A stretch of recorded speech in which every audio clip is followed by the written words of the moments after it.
4 का एक important lecture है और इसमें आज हमने क्या चीज़ डिस्कस करनी है। आज हमने सेल वॉल और साइटोप्लाज्म को डिस्कस करना है। तो ये अलग-अलग दो लॉन्ग क्वेश्चंस हैं, लेकिन स्मॉल किस्म के लॉन्ग क्वेश्चंस हैं, ज़्यादा थ्योरेटिकल नहीं है लेकिन इम्पोर्टेंट भी हैं, शॉर्ट के लिहाज से भी और लॉन्ग क्वेश्चन के लिहाज से भी। तो first we will discuss cell wall. हमने कल के जो पिछला लेक्चर था उसमें हमने देखा था सेल मेम्ब्रेन या प्लाज्मा मेम्ब्रेन, जो कि दोनों में पाई जाती है, दोनों से मुराद प्लांट्स और एनिमल्स। लेकिन डियर स्टूडेंट्स, जो सेल वॉल है that is the structure, that is the second major covering that is present only in plants, जो कि सिर्फ और सिर्फ पौधों में पाई जाती है। और डिफरेंट प्रोकैरियोट्स और यूकैरियोट्स में अगर हम बात करें तो इनमें इसका जो कैरेक्टरिस्टिक स्ट्रक्चरल कंपोनेंट है वो मुख्तलिफ है। कुछ सेलुलोज से बने हैं, कुछ म्यूरेन से बने हैं, कुछ पेप्टाइडोग्लाइकेन से और कुछ सुब्रेन से। तो ये हम कैटेगराइजेशन भी देखेंगे, मतलब कि कौन से में कौन सी स्ट्रक्चर ज्यादा इंपॉर्टेंट है। तो cell wall is the extra cellular membrane that is present in only plants. ठीक है जी। तो आमतौर पर प्लांट्स में जो मेजर यूकैरियोटिक प्लांट्स हैं, इनमें जो मेजर सेल वॉल स्ट्रक्चर है ये किससे बनी होती है जी? सेलुलोज की। तो लेक्चर की तरफ बढ़ने से पहले मैं आपको डायग्रामेटिकली कुछ समझाना चाहूंगा। एक सेक्शन है हमारे पास सेलुलोज फाइबर्स का, यानी कि बकायदा सेलुलोज। ये जी, ये आपके सिलेबस में भी डायग्राम है। तो इस तरह से cellulose fibre vertical and horizontally या वर्टिकली अरेंज होते हैं और क्या बनता है जी? सेलुलोज फाइबर्स मिलते हैं और क्या बनता है? सेलुलोज, और जो कि किसकी बुनियाद रखते हैं जी? सेल वॉल की। तो सेल वॉल आमतौर पर कितनी मेजर लेयर पर मुश्तमिल है? ये 3 मेजर लेयर्स पर मुश्तमिल है सेल वॉल। तो हम इन लेयर्स को डिस्कस करते हैं। Layers of cell wall, middle lamella. Middle lamella is the outer layer. Middle lamella is the outer layer or first layer and having contact with new growing cells, जिसका पहले sales है, new grow cell है, growth के under है, उनके साथ इसका contact है। तो ये होगी मिडल लेमिला, या सेल्स के दरमियान जो आ जाती है, खुलिये के तौर पर काम करती है। उसके बाद जी प्राइमरी वॉल। प्राइमरी वॉल, जो मिडल लेमिला के बाद जो वॉल या लेयर मौजूद है उसे कहते हैं जी प्राइमरी वॉल, और इसकी शक्ल जो है बिल्कुल सादा सी है, इसलिए इसे प्राइमरी वॉल के नाम से पुकारा जाता है। उसके बाद है जी secondary wall. Secondary wall is the major layer in the cell wall. तीसरी जो इंपॉर्टेंट लेयर है वो सेकेंडरी वॉल है, और मैं आपको बताऊं ये it is thicker in structure and it is present deep in the cellulosic fibers। ठीक है जी।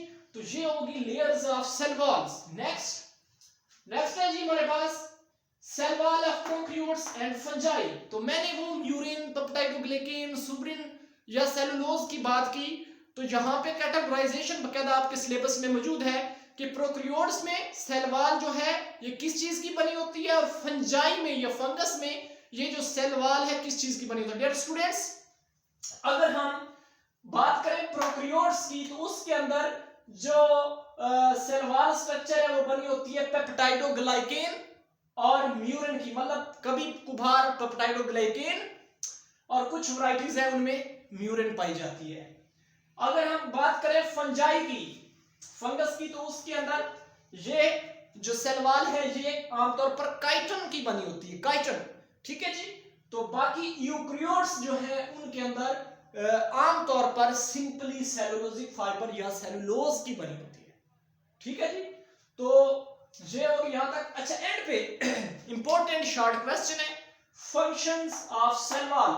सेल वॉल ठीक है जी, लेयर होगी, इसकी मतलब लेयर्स होंगी, इसकी वजाहत होगी, प्रोकैरियोट्स और फंजाई, इसकी इंपॉर्टेंस क्या है? तो इंपॉर्टेंस के हवाले से इसके 3 मेजर इंपॉर्टेंसेस हैं, एडवांटेज हैं। Definite shape. डेफिनाइट होता है मखसूस, शेप का मतलब है सूरत देना। तो ये पौधे को एक या प्लांट को एक डेफिनाइट शेप देती है। ठीक है। उसकी जाइलम फ्लोएम जितने भी सेल्स हैं उसको अरेंजमेंट में मदद देती है। उसके बाद है सेल्स रिजिडिटी का काम करती है, तनाव, सेल को खींचे रखना, तनाव में रखना, उन्हें ढीला नहीं होने देना, उसकी वाल को स्ट्राइटन रखना। और थर्ड मेन जो इसका इंपॉर्टेंस है वो है नॉट एक्ट एज बैरियर, मतलब हमने सेल मेम्ब्रेन का पढ़ा था, वो क्या नाम बैरियर का काम करती है, सेमी परमिएबल मेम्ब्रेन का काम करती है, लेकिन इसका जो रोल है बैरियर वाला ये नहीं है, इसने सब चीजों को जाने देना है, कोई रोक टोक नहीं है, तो नॉट एक्ट एज बैरियर। तो ये आपका एक लॉन्ग क्वेश्चन कंप्लीट हुआ सेल वॉल। नेक्स्ट हम बढ़ते हैं अपने दूसरे लॉन्ग क्वेश्चन की तरफ, वो है जी साइटोप्लाज्म। तो साइटोप्लाज्म मैं आपको बताता हूं साइटोप्लाज्म क्या चीज है। पहले इसके कॉन्सेप्ट के हवाले से जब हम इसको देखते हैं साइटोप्लाज्म को, the fluid material that is present in the organism cells is known as cytoplasm, having organelles, having vacuoles, having proteinous bodies etc. is known as cytoplasm and that is fluid in nature. उसके बाद एक term आती है protoplasm. तो हम protoplasm की जब बात करते हैं तो हम कहते हैं जी cytoplasm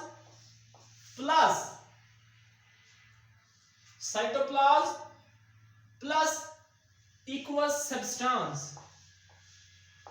aqueous substance is known as protoplasm. Biologically जब हम इसकी तारीफ करेंगे, डेफिनेशन बयान करेंगे, हम कहेंगे substance consisting of an aqueous ground substance containing organelles and other substances is known as protoplasm. जिसके अंदर organelles मौजूद हो और ग्राउंड स्ट्रक्चर क्या हो, aqueous फॉर्म में, तो इसे क्या कहते हैं जी प्रोटोप्लाज्म। यही डेफिनेशन मिलती जुलती क्या बनती है जी साइटोप्लाज्म, मतलब protoplasm is the complex structure of cytoplasm.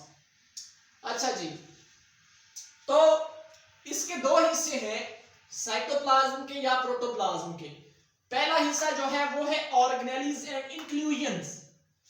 Organelles का तो आपको पता है, जितनी भी ऑर्गेनेल्स हैं, जितनी भी दूसरी बॉडीज हैं सेल के अंदर, mitochondria, Golgi vesicles, Golgi apparatus, rough endoplasmic reticulum, smooth endoplasmic reticulum, cytoskeleton वगैरह वगैरह। इंक्लूजन्स क्या है, वो थिक किस्म के मादे हैं, ग्रेन्यूल्स हैं, वैक्यूल्स हैं, पिगमेंट्स हैं, जो भी आप कह लें, वो दीगर जो दूसरी चीजें हैं उन क्या ऑर्गेनेल्स के अलावा, उन्हें बेटा कहते हैं इंक्लूजन्स। ठीक है, तो ये एक हिस्सा हो गया। सेकंड है साइटोसोल जितना भी बाकी फ्लूइड मादा है वो क्या कहलाता है जी साइटोसोल। साइटोप्लाज्म से ही टर्म निकली है साइटोसोल। तो ये भी दो तरह का है। साइटोसोल की दो कैटेगरीज हैं। फर्स्ट जो कैटेगरी है वो है ट्रू सॉल्यूशन। ट्रू सॉल्यूशन कौन सी हो सकती है, salt plus ions. Salt plus ions is known as true solution. और कोलाइडल सॉल्यूशन, कोलाइडल क्या होता है, गदला, कीचड़नुमा।